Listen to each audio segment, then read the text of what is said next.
So students, अगर आपको English पढ़ना बिल्कुल नहीं आता है, यानी कि जब भी आप कोई स्टोरी पढ़ने जाते हैं तो आपको किसी भी वर्ड का उच्चारण करने नहीं आता है, ठीक है, या आपको उसका मीनिंग भी नहीं पता होता है, या ये सब आता है बल्कि आपको इंग्लिश टू हिंदी ट्रांसलेशन करने नहीं आता है, तो अभी इस वीडियो में आपको सिखाया जाएगा। ठीक है, अगर आप लोग शुरू से लास्ट तक इस वीडियो को देखते हैं तो आपको इसमें बहुत सारे बेनिफिट्स मिलने वाले हैं, जैसे कि एक एक वर्ड का मीनिंग, जिससे आपका वोकैबुलरी कंप्लीट होगा, और एक एक सेंटेंस का इंग्लिश टू हिंदी ट्रांसलेशन, जिससे आपको कहानी भी अच्छी तरह से समझ में आएगी।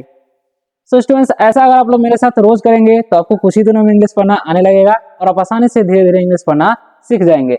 अगर आप लोग वीडियो पर नए आए हो तो वीडियो को लाइक कर दीजिए और चैनल को सब्सक्राइब अवश्य कर लीजिएगा, ताकि आप आसानी से इंग्लिश पढ़ना सीख सके। अगर कोई डाउट होता है वीडियो में तो आप कमेंट करके पूछ सकते हैं, हम रिप्लाई जरूर देंगे। ठीक है, तो आज का जो हमारा टॉपिक है वो है माई फादर। ठीक है, तो इसका उच्चारण कैसे करते हैं वो देखिए। तो एम का क्या होता है, म होता है, ठीक है, और वाई का उच्चारण यहाँ पर आई हो रहा है। ठीक है, इसे पढ़ेंगे हम माई, ठीक है, इसे पढ़ते हैं फादर, इसे फादर नहीं पढ़ना, इसे पढ़ते हैं फादर। ठीक है, अब हम इसका मीनिंग जान लेंगे। ठीक है, तो इसका मीनिंग क्या होता है, माई मतलब होता है मेरा या मेरी। ठीक है, यहाँ पर फादर है तो मेरे हो जाएगा। ठीक है, और फादर मतलब होता है पिता। ठीक है, यानी कि मेरे, माई फादर यानी कि मेरे पिता। ठीक है, तो चलिए स्टार्ट करते हैं और पहला सेंटेंस की तरफ बढ़ते हैं। ठीक है, तो पहला जो सेंटेंस है वो हमारा पहले वर्ड से स्टार्ट करते हैं, इसे पढ़ेंगे हम माई। ठीक है, माई फादर, इसे पढ़ते हैं father. Okay, is my best friend. ठीक है, इसे पढ़ते हैं फ्रेंड, फ्रेंड, एंड एन साथ में रहता है तो एक उच्चारण ए हो जाता है। ठीक है, एंड रियल, इसे पढ़ते हैं हम लोग रियल। ठीक है, ओके, अब यहाँ पर लिखा हुआ है HERO, तो इसे पढ़ेंगे हम लोग हीरो। ठीक है, ऑफ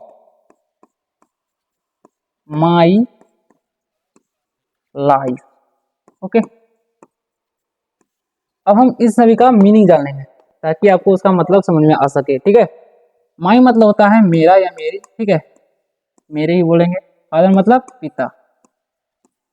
ओके, इज मतलब होगा है, माई मतलब मेरा मेरी। ठीक है, मेरे भी। बेस्ट मतलब होता है सबसे अच्छा। ठीक है, सबसे अच्छा। ओके, और फ्रेंड मतलब होगा दोस्त। ओके, एंड मतलब होता है और, रियल मतलब होता है वास्तविक, वास्तविक। ठीक है, अब हम आगे बढ़ते हैं। आगे हीरो, हीरो मतलब होता है हीरो, हीरो या नायक भी बोलते हैं। ठीक है, हीरो या नायक। ओके, ऑफ मतलब का, माई मतलब होता है मेरा या मेरे। ठीक है, मेरी भी बोलते हैं। लाइफ मतलब होता है जीवन। ओके, अब हम इसका इंग्लिश टू हिंदी ट्रांसलेशन कर लेते हैं। ठीक है, ताकि आपको अच्छी तरह से समझ में आ सके। तो देखिए लिखा हुआ है my father is my best friend. ठीक है, यानी कि मेरे पिता मेरे सबसे अच्छे मित्र है या दोस्त है। ठीक है, and real hero of my life, और मेरे जीवन का रियल यानी कि वास्तविक नायक है। ठीक है, अब हम आगे बढ़ेंगे। ठीक है, तो आगे लिखा हुआ है आई जनरली, इसे पढ़ते हैं हम लोग जनरली। ठीक है, जनरली कॉल। ठीक है, इसे पढ़ेंगे हम कॉल। डबल एल रहता है तो यहाँ पर जो भी नाउन वोवेल रहता है उसका टर्न ओ हो जाता है, तो कॉल हिम। ठीक है, हिम डैड। ओके, जब 3 लेटर का वर्ड हो बीच में ए आता है तो ज्यादातर उसका टर्न ए होता है। ठीक है, अब हम इन सभी का मीनिंग जान लेते हैं ताकि आपको अच्छी तरह से समझ में आए। आई मतलब होगा मैं। ओके, जनरली मतलब होता है साधारणतः, साधारण। ठीक है, साधारणतः। ठीक है, कॉल मतलब होता है बुलाना। ओके, हिम मतलब उसे। ठीक है, डैड मतलब पिता होता है या पापा बोलते हैं। ठीक है, ओके, अब हम इसका इंग्लिश टू हिंदी ट्रांसलेशन कर लेंगे, ठीक है। अब देखिए लिखा हुआ है आई जेनरली कॉल हिम, यानी कि मैं साधारणतः उन्हें डैड, ठीक है। यानी कि I generally call him dad, यानी कि मैं साधारणतः उन्हें पिता मतलब डैड कह के बुलाता हूँ, ठीक है, यानी कि पिता कह के बुलाता हूँ, ठीक है। अब हम आगे बढ़ेंगे, ठीक है। तो अब हम आगे बढ़ते हैं, अगला सेंटेंस है हमारा, इसे पढ़ते हैं हम लोग ही, ये नहीं पढ़ना है, ठीक है। इज द मोस्ट स्पेशल, ठीक है, स्पेशल पर्सन, ठीक है, पर्सन इन माई लाइफ, ठीक है। देखिए यहाँ पर आई का उच्चारण आई होता है और सेकंड वाले वोवेल का उच्चारण नहीं हो रहा है, क्योंकि जब भी दो वोवेल आता है किसी वर्ड में तो पहले वाले वोवेल का उच्चारण होता है और लास्ट वाले का नहीं होगा, ठीक है, ये आपको ध्यान रखना है। तो यहाँ पर 4 लेटर का वर्ड है, लास्ट में क्या है, वोवेल है, और बीच में क्या है, कॉन्सोनेंट है, तो बीच में कॉन्सोनेंट भी एक होना चाहिए, ठीक है, ये बात आपको ध्यान रखना है। तो लाइफ पढ़ेंगे, अब हम इन सभी का मीनिंग जान लेंगे, ओके। ई मतलब होगा वह, इज मतलब है, द का कोई मीनिंग नहीं, मोस्ट मतलब होता है सबसे, सबसे ज्यादा, ओके। स्पेशल मतलब होता है खास, पर्सन मतलब होता है व्यक्ति, इन मतलब होता है मैं, ओके। माई मतलब होता है मेरे, लाइफ मतलब होता है जीवन, ठीक है। यानी कि अब हम इसका इंग्लिश टू हिंदी ट्रांसलेशन कर लेंगे, ठीक है। He is the most special person, यानी कि वे हमारे जीवन पर्सन इन माई लाइफ, यानी कि वे मेरे जीवन के सबसे खास व्यक्ति है, ठीक है, सबसे ज्यादा खास व्यक्ति है, ठीक है। अब हम आगे बढ़ेंगे, okay. He is a very good sports, ठीक है, स्पोर्ट्स पर्सन एंड आर्टिस्ट, ठीक है, आर्टिस्ट, आर्टिस्ट, ठीक है। अब हम इसका मीनिंग जान लेंगे, ठीक है, ताकि आपको अच्छी तरह से समझ में आए। ये मतलब होता है वह, इज मतलब है, ये मतलब एक, वेरी मतलब बहुत, गुड मतलब होता है अच्छा, सॉरी अच्छा, स्पोर्ट्स मतलब होता है खेल, ठीक है, पर्सन मतलब व्यक्ति, एंड मतलब और, आर्टिस्ट मतलब होता है कलाकार, ठीक है। अब हम इसका इंग्लिश टू हिंदी ट्रांसलेशन कर लेते हैं, ठीक है। He is a very good sports person, यानी कि वे खेल में बहुत अच्छे व्यक्ति हैं, खेल के व्यक्तित्व अच्छे हैं उनके, ठीक है। एंड और आर्टिस्ट और कलाकार भी हैं, ठीक है, यानी कि कलाकार और खेल के व्यक्तित्व जो है उनका अच्छा है, ठीक है, बहुत अच्छा है। अब हम आगे बढ़ते हैं, ठीक है।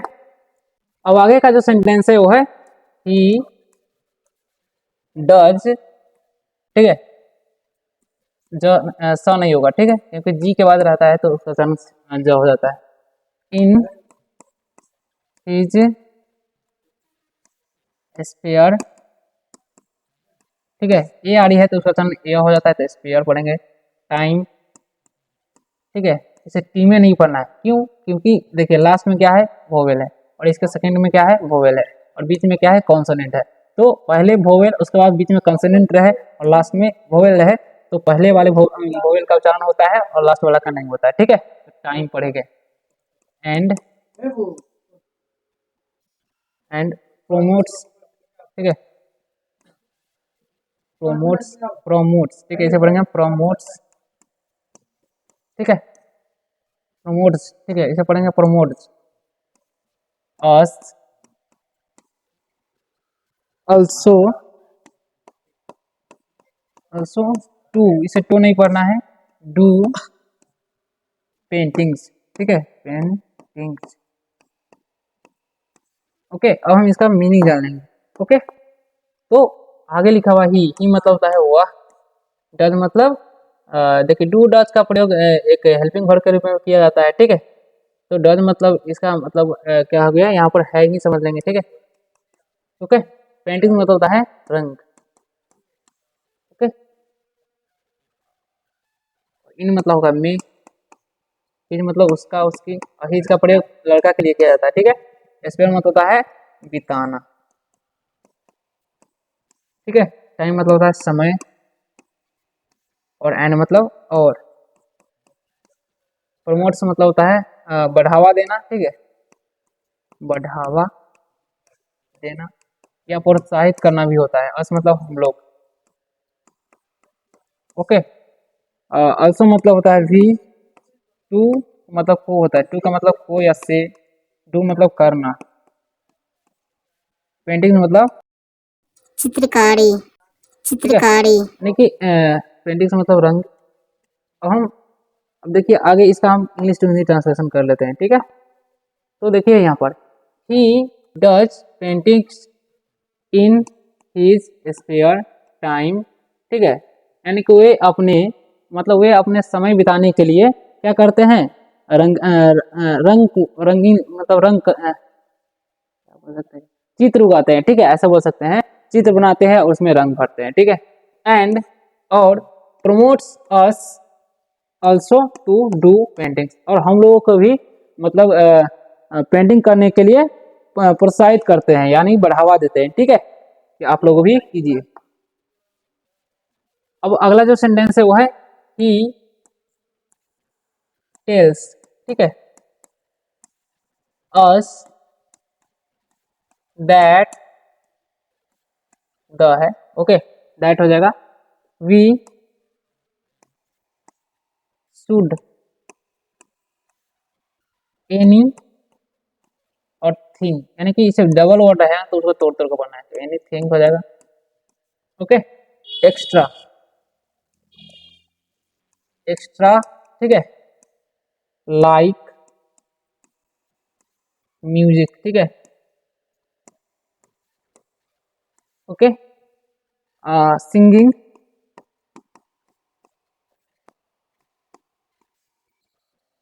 स्पोर्ट्स, ठीक है, एक्टिविटी, एक्टिविटी, पेंटिंग, ठीक है, पेंटिंग, डांसिंग, ठीक है, और कार्टून, मेकिंग, इट इज, ठीक है। देखिए अब हम इसका मीनिंग जान लेते हैं। ओके,